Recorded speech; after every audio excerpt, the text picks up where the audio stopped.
Lami mo kaon basta kuyog nimo imo mga tinuod nga mga higala.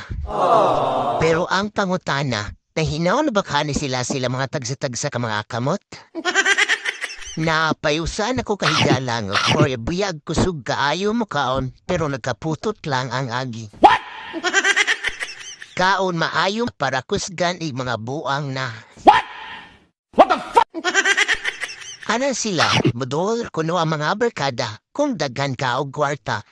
Sayop ka, wa man mi puros mga kwarta, pero naalagi miron nagkahiusa. Pangita ang mga higala nga maduulan sa panahon sa kalisdanan.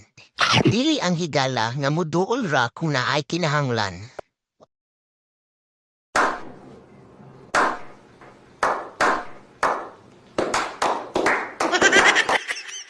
Di rason ang kapigaduhon sa amo ang syudan para hinungdan nga dili mi mangaon. Nabuang na kagutom mo roy. Pas mo ka kung di ka kabalo mo kabot sa pika sa gatompo.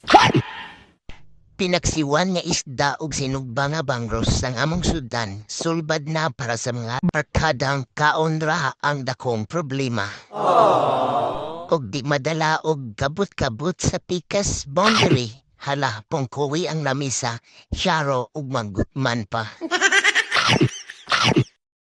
Pinagsiwang isda nga gikan sa hunasan ang atong tilawan. Parisan sa pilit-pilit to ginipinit nga kanong mais. Ubanan pa sa sinugba nga bangros na gikan pa sa kapunungan o gipaligid-digid sa mga kaulingan.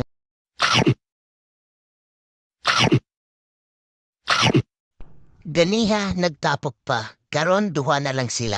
Naiintra mong gulo ni sila og contest, ang unang muundang mo ay manghugas sa pinggan. What the fuck?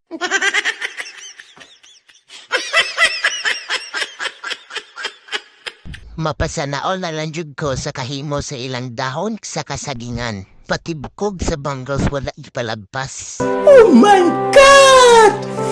Wow! Walang bibitaw sa pamilyang to.